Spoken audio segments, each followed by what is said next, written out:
ഇന്ന് ഭാരതത്തിന് സ്വാതന്ത്ര്യം കിട്ടി നാം ഒരു റിപ്പബ്ലിക്കായി എന്നതിൻ്റെ വാർഷികം രാജ്യമെമ്പാടും ആഘോഷിക്കുന്ന ഈ നിമിഷത്തിൽ ഭാരതവാസികളായ ഏവർക്കും എൻ്റെ എളിയ ആദരവ് നിറഞ്ഞ അഭിവാദ്യങ്ങൾ. ഈ ദിവസത്തെപ്പറ്റി ഓർക്കുമ്പോൾ എൻ്റെ മനസ്സിൽ കടന്നു വരുന്ന ചിന്ത റിപ്പബ്ലിക് എന്ന ആശയത്തിൻ്റെ സാരാംശമാണ്. റിപ്പബ്ലിക് എന്ന ആശയത്തെ, കോൺസെപ്റ്റ് നാം പരിഗണിച്ചാൽ നാം അവസാനം ചെന്ന് നിൽക്കുന്നത് വേറൊരു വാക്കിലാണ്. ആ വാക്കാണ് ജനം. ജനം. നാം ജനായത്ത രീതിക്ക് കൊടുക്കുന്ന നിർവചനമില്ലേ? The definition of democracy, government of the people, by the people, for the people.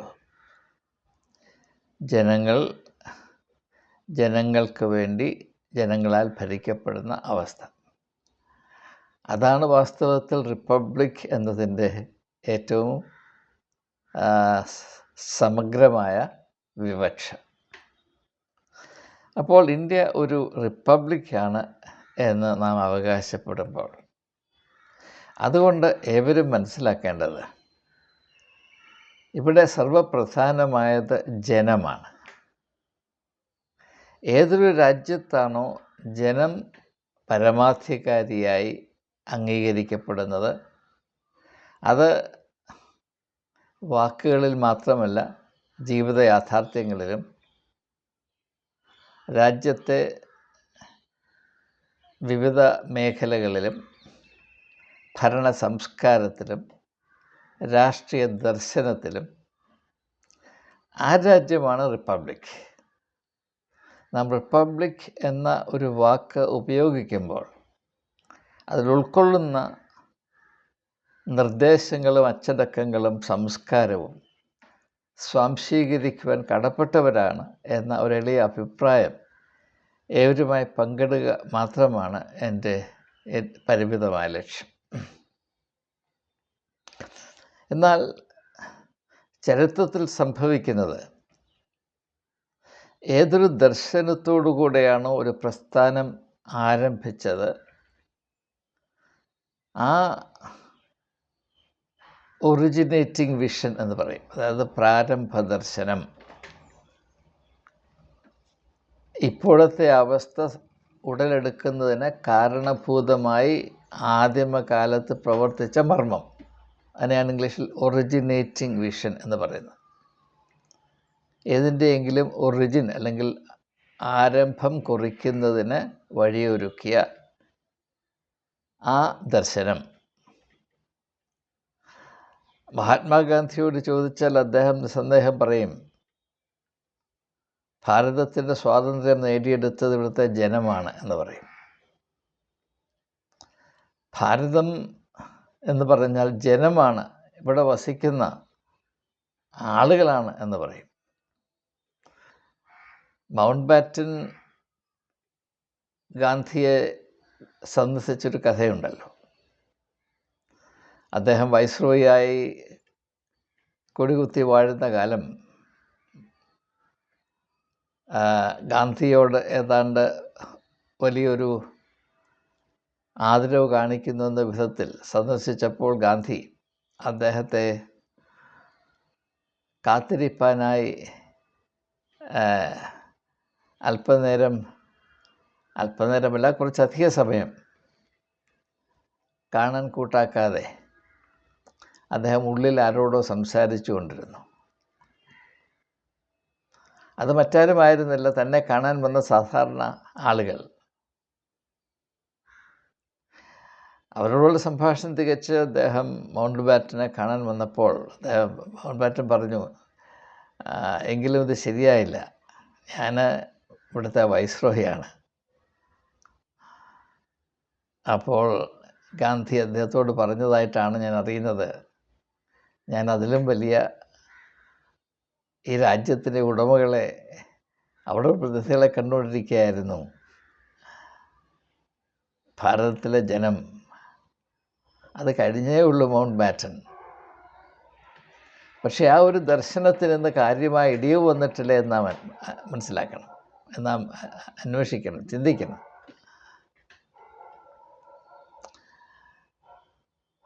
നേതാവിന് ദൈവതുല്യമായ സ്ഥാനം കൊടുക്കുമ്പോൾ സംഭവിക്കുന്ന അപകടം റിപ്പബ്ലിക് എന്ന ആശയത്തിന് അർത്ഥം ചോർന്നു പോകുന്നു എന്നതാണ്. പിന്നെ അവശേഷിക്കുന്നതിൻ്റെ പേരാണ് ഹീറോ വർഷിപ്പ്.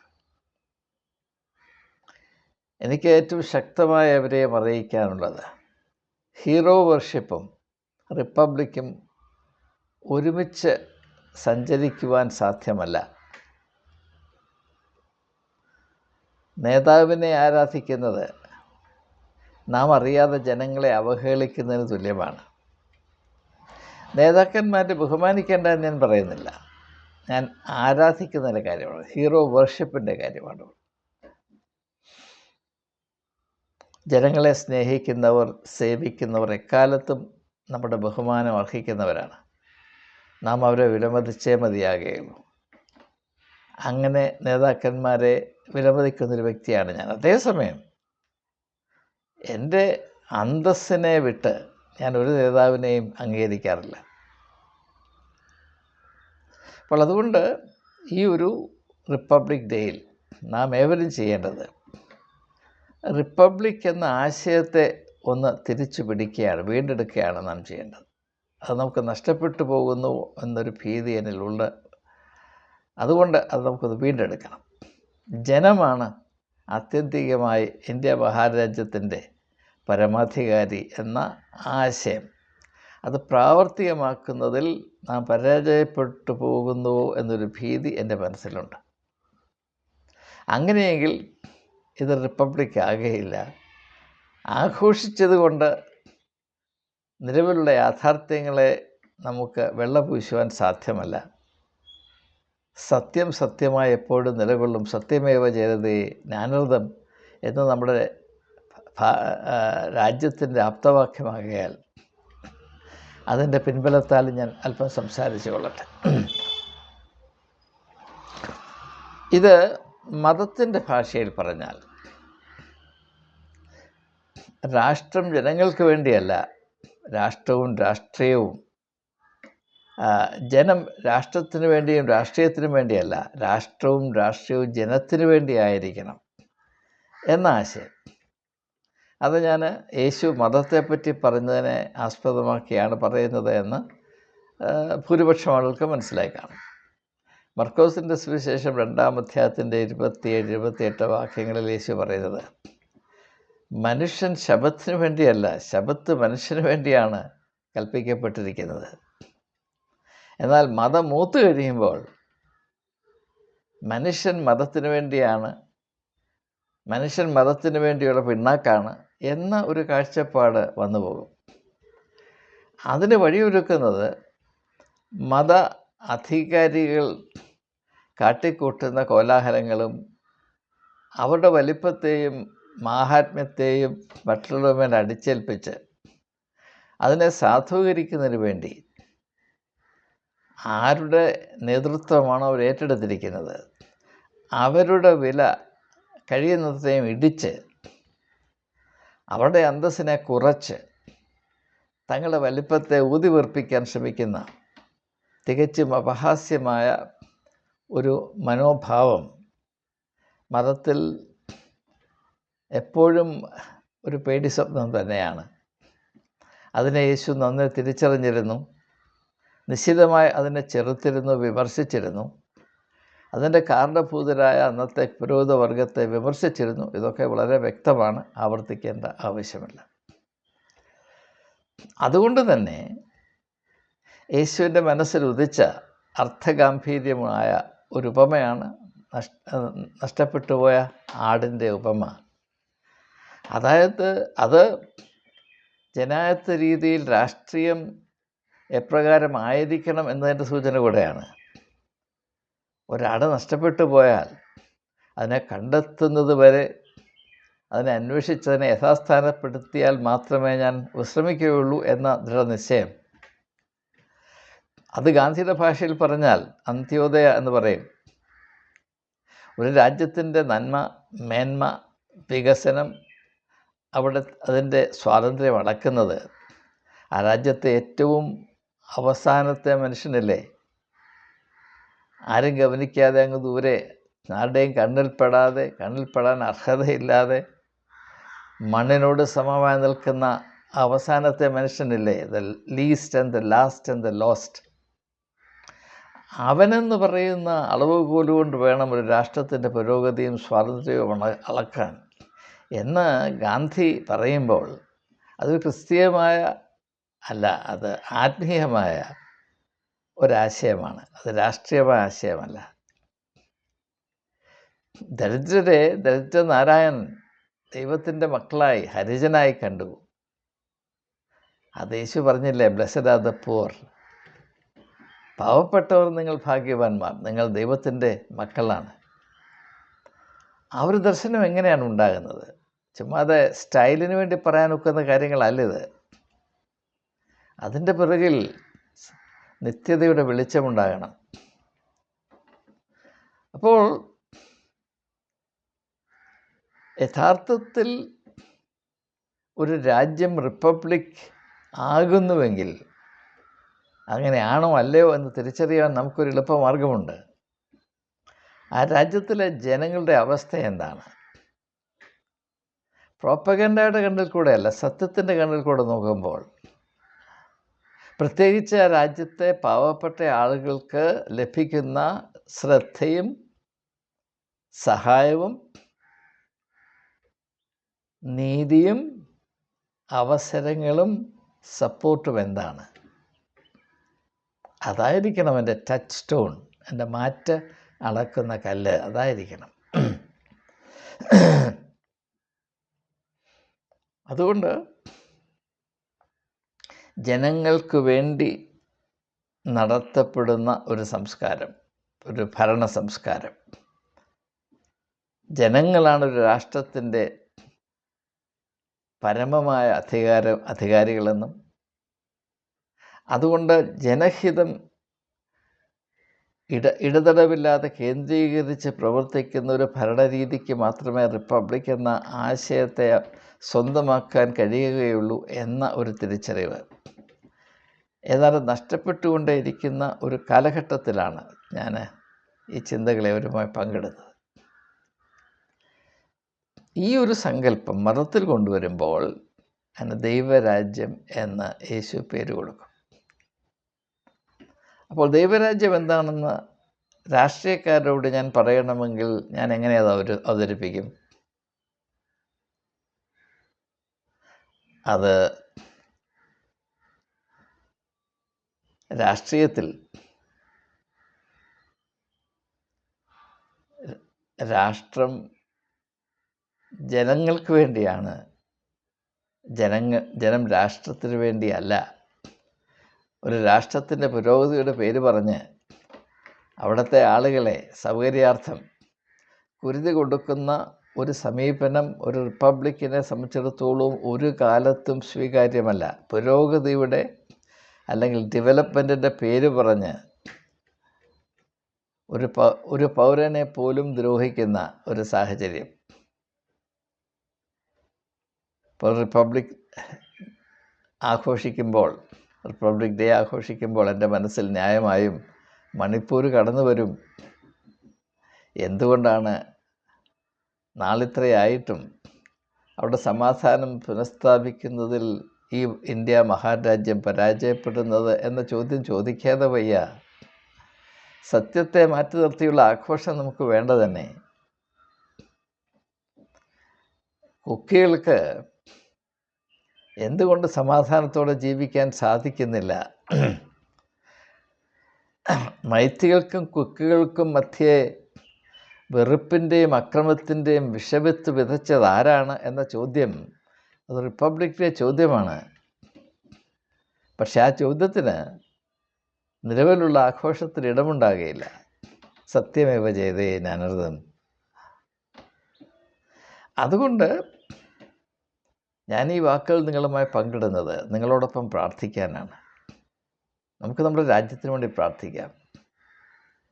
ദൈവമേ, യഥാർത്ഥ റിപ്പബ്ലിക് എന്ന മഹനീയമായ ആശയത്തെ അതിൻ്റെ പൂർണ്ണതയിൽ ഉൾക്കൊള്ളുന്ന ലോകരാഷ്ട്രങ്ങൾക്ക് മാതൃകയായ ഒരു രാഷ്ട്രമായി ഞങ്ങളുടെ രാജ്യത്തെ ഉയർത്തണമേ. അവസാനത്തെ പൗരനും അവസാനത്തെ ഇന്ത്യക്കാരനും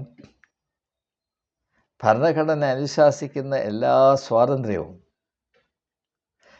അതുപോലെ തന്നെ രാജ്യത്തിൻ്റെ സമ്പത്തിൻ്റെ ഒരു ഓഹരിയും നിർലോഭം അനുഭവിപ്പാൻ ഉതകുന്ന ഒരു സാഹചര്യം.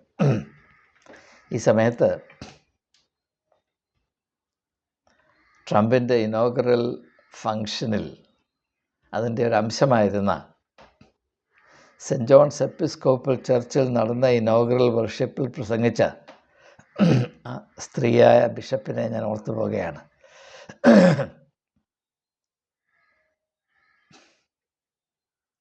ഒരുപക്ഷെ നമ്മുടെ ഓർമ്മയിൽ അമേരിക്കൻ പ്രസിഡൻ്റായ വ്യക്തികളിൽ ഏറ്റവും കൂടുതൽ ധിക്കാരിയായ ട്രംപിനെ മുമ്പിലിരുത്തിക്കൊണ്ട് അയാളുടെ കണ്ണിലേക്ക് നോക്കി, ഈ രാജ്യത്ത് നിങ്ങൾ പ്രസിഡൻ്റ് ആയതുകൊണ്ട് ഭീതിയിൽ ആണ്ടുപോയ ആളുകളുണ്ട്, അവരെ മറന്നു പോകരുത്, അവരോട് നിങ്ങൾ കരുണ കാണിക്കണം എന്ന് വിളിച്ചു പറയുവാൻ ധൈര്യം കാണിച്ച ഒരു മത അധ്യക്ഷൻ. അത് ആ വ്യക്തിക്ക് റിപ്പബ്ലിക് എന്നാൽ എന്ത് എന്നതിൻ്റെ ആത്മീയമായ അർത്ഥം എന്നാണ് എൻ്റെ അർത്ഥം. റിപ്പബ്ലിക് എന്നത് ഒരു രാഷ്ട്രീയമായ ആശയമല്ല, അത് ഒരു ആധ്യാത്മികമായ ദർശനമാണ്. It's A spiritual concept. ലോകത്തിൻ്റെ സ്വഭാവത്തിൽ, ലോകത്തിൻ്റെ കാഴ്ചപ്പാടിൽ അത്യുന്നതനായ നേതാവിനേക്കാൾ സാധാരണ ജനങ്ങൾക്ക് വിലയുണ്ട്, അല്ലെങ്കിൽ വില കൽപ്പിക്കപ്പെടണം എന്നൊരാശയം ഉണ്ടാകുവാൻ സാധ്യമല്ല, ഒരു വിധത്തിലും സാധ്യമല്ല. അങ്ങനെ ഒരു കാഴ്ചപ്പാടുണ്ടാകണമെങ്കിൽ ലോകത്തെ കീഴ്മേൽ മറിക്കുന്ന ആത്മീയമായ ദർശനം ഉണ്ടാകണം. അപ്രകാരമുള്ളൊരു ദർശനത്തിൻ്റെ സാക്ഷിയായിട്ടാണ് ആ ബിഷപ്പ് ട്രംപിൻ്റെ കണ്ണിൽ നോക്കി, നിങ്ങൾ പ്രസിഡൻ്റായ കൊണ്ട് പേടിച്ച് വിറച്ചിരിക്കുന്ന ആളുകൾ ഈ നാട്ടിലുണ്ട്, അവരോട് നിങ്ങൾ കരുണ കാണിക്കണം എന്ന് ആത്മീയത നൽകുന്ന അധികാരത്തിൽ ശാന്തമായിട്ടാണെങ്കിലും വിളിച്ചു പറഞ്ഞത്. അങ്ങനെ ഒരു പ്രസ്താവന നടത്തുവാൻ ധൈര്യമുള്ള ഒരു മതനേതാവും ഭാരതത്തിലില്ല എന്നത് നമ്മുടെ റിപ്പബ്ലിക്കിന് സംഭവിച്ച ഒരു വിലയിടിവ് തന്നെയാണ്. ഇന്ന് ഭാരതത്തിൻ്റെ ഏറ്റവും വലിയ വിരോധാഭാസം, ഭാരത ചരിത്രത്തിൽ ഇത്രമാത്രം രാഷ്ട്രീയത്തിൽ മതം നിറച്ചു വെച്ച മറ്റൊരു കാലഘട്ടം ഉണ്ടായിട്ടില്ല. എന്നാൽ അതേസമയം തന്നെ മതത്തിൻ്റെ വെളിച്ചമായ ആത്മീയത നിഷ്കർഷിക്കുന്ന മൂല്യങ്ങൾ അത് രാഷ്ട്രീയ പ്രക്രിയകളിൽ കൊണ്ടുവരണം എന്ന് രാഷ്ട്ര നേതാക്കന്മാരോട് ആധികാരികമായി സംസാരിക്കുവാൻ കെൽപ്പുള്ള, കഴിവുള്ള, ധൈര്യമുള്ള, ആത്മീയമായ അധികാരമുള്ള മതവ്യക്തിത്വങ്ങൾ ഇന്ന് ഭാരതത്തിൽ ഇല്ലതാനും. ഈ ഒരു വിരോധാഭാസം നമ്മെ എവരെയും നടുക്കേണ്ടതാണ്. ഇതൊരു മതത്തിൻ്റെ മാത്രം പ്രശ്നമല്ല. നമുക്ക് കേരളത്തിൻ്റെ പശ്ചാത്തലം അറിയാമല്ലോ, പ്രത്യേകിച്ച് ക്രിസ്തീയ നേതാക്കന്മാർ എവിടെയെങ്കിലും ഏതെങ്കിലും ഒരു രാഷ്ട്രീയ നേതാവിൻ്റെ കാല് പിടിക്കാൻ ഉത്തരവെന്നെങ്കിലും എന്ന് പറഞ്ഞ് ഊടാടി നടക്കുകയാണ്.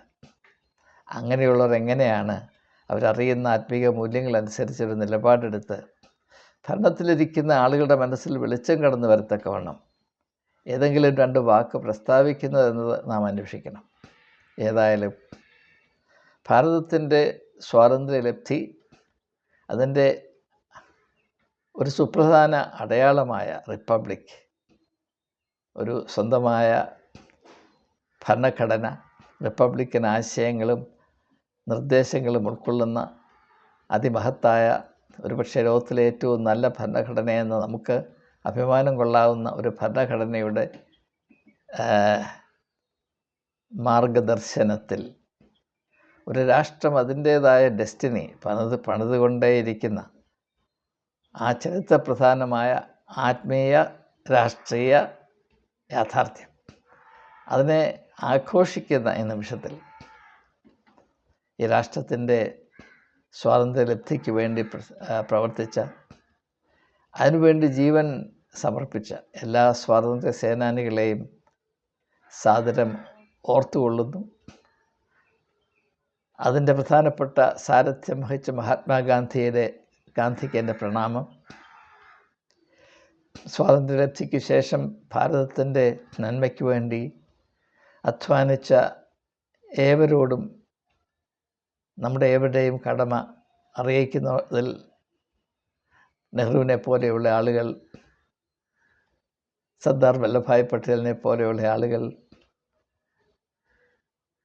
അവരുടെ ഓർമ്മയുടെ മുമ്പിൽ ആദരാഞ്ജലികൾ അർപ്പിക്കുക നമ്മുടെ കടമയാണ്. എന്നാൽ സർവോപരി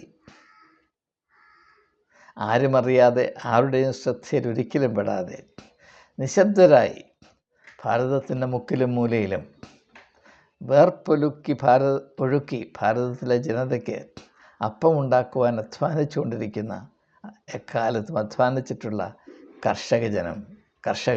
കർഷകർ, ഈ ഭൂമിയുടെ പരിശുദ്ധി കാത്തു സൂക്ഷിക്കുന്ന കർഷകർ, സ്വച്ഛ ഭാരത് അഭിയാനില്ലേ, വാസ്തവത്തിൽ ഭാരതത്തിൽ സ്വച്ഛ ഭാരത് നടത്തിക്കൊണ്ടിരിക്കുന്ന ഇവിടുത്തെ കർഷകരാണെന്ന് ആരും തിരിച്ചറിയുന്നില്ല.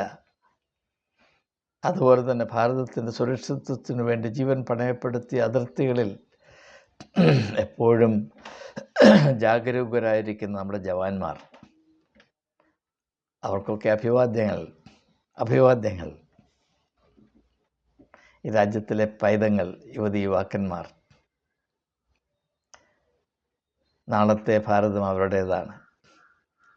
അവർക്ക് വേണ്ട നല്ല അവസരങ്ങൾ, നല്ല പ്രചോദനങ്ങൾ, നല്ല മാർഗദർശനങ്ങൾ ലഭിക്കട്ടെ എന്ന് പ്രാർത്ഥിക്കുകയാണ്. അവർക്ക് വേണ്ട പ്രചോദനം ലഭിക്കുന്ന വിധത്തിൽ ജീവിക്കുവാൻ മതത്തിൻ്റെയും രാഷ്ട്രീയത്തിൻ്റെയും നേതാക്കന്മാർ കൂട്ടാക്കണമെന്ന് ഞാൻ അവരോട് അഭ്യർത്ഥിക്കുകയാണ്.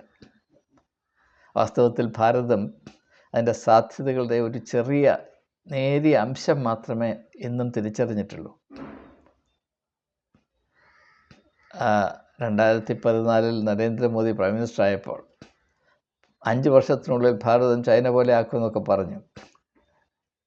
പക്ഷേ ചൈനയും ഇന്ത്യയും തമ്മിലുള്ള അന്തരം വളരെ വലുതാണ്. അത് സമ്പത്തിൻ്റെ കാര്യത്തിൽ മാത്രമല്ല, അച്ചടക്കത്തിൽ, അധ്വാനത്തിൻ്റെ അഭിമാനത്തിൽ, മനുഷ്യ അന്തസ്സിൽ, ജനത്തോടുള്ള കരുതലിൽ, ചൈനയിലൊക്കെ കുട്ടികൾക്ക് ലഭിക്കുന്ന സംരക്ഷണം, വൈദ്യസഹായം, പോഷണം, അതൊക്കെ വെച്ച് നോക്കുമ്പോൾ നമ്മളിനി എത്ര നാൾ കാത്തിരുന്നാൽ ആ ഒരവസ്ഥയിൽ എത്തിച്ചേരാൻ പറ്റും എന്ന് എനിക്കറിയില്ല. പറയാൻ എളുപ്പമാണ്. ഭാരതത്തെ സ്നേഹിക്കുന്ന ഒരു പേട്രിയോട്ടിസം ഉണ്ടാകണം. നമ്മുടെ പേട്രിയോട്ടിസം ലാഭക്കച്ചവടം മാത്രമാണെങ്കിൽ നമുക്ക് ഭാവി ഉണ്ടാവില്ല. യഥാർത്ഥത്തിൽ ഭാരതത്തെ സ്നേഹിക്കുന്ന എല്ലാവരും പെട്ടെന്ന് തിരിച്ചറിയും ഭാരതത്തിൻ്റെ സമ്പത്ത് ഇവിടുത്തെ ജനമാണ് ഇവിടുത്തെ സമ്പത്തെന്നറിയുന്നവർ. എല്ലാവർക്കും അവരുടെ സാധ്യതയുടെ പൂർണ്ണതയെത്തുവാനുള്ള അവസരം ഉണ്ടാകത്തക്കവണ്ണമുള്ള ഒരു വ്യവസ്ഥിതി ഇവിടെ സൃഷ്ടിക്കാൻ ശ്രമിക്കും. അല്ലാതെ വെറുപ്പിൻ്റെയും വിദ്വേഷത്തിൻ്റെയും പരസ്പര സ്പർദ്ധയുടെയും വിഷമത്വം വിതയ്ക്കുവാൻ ആരും ഇറങ്ങിത്തിരിക്കുകയില്ല. അതുകൊണ്ട് ഇന്ത്യ റിപ്പബ്ലിക് എന്ന ആശയത്തിൻ്റെ മഹനീയമായ അർത്ഥതലങ്ങൾ സത്യത്തിലും ആത്മാവിലും തിരിച്ചറിഞ്ഞ് അതിനെ ജനങ്ങളുടെ അനുഭവത്തിൻ്റെ യാഥാർത്ഥ്യങ്ങളെ വളർത്തിയെടുക്കുന്നതിൽ പൂർവാധികമായ വിജയം പ്രാപിക്കട്ടെ എന്ന് ആത്മാർത്ഥമായി പ്രാർത്ഥിച്ചുകൊണ്ട് ഭാരതത്തിലെ ഇപ്പോഴുള്ള നേതാക്കന്മാർക്ക് ദൈവം നല്ല ബുദ്ധി നൽകട്ടെ, അവരിൽ കൂടെ ഈ രാജ്യം അനുഗ്രഹിക്കപ്പെടട്ടെ എന്നും കൂടെ പ്രാർത്ഥിച്ചുകൊണ്ട് വാക്കുകൾ ഉപസംഹരിക്കുന്നു.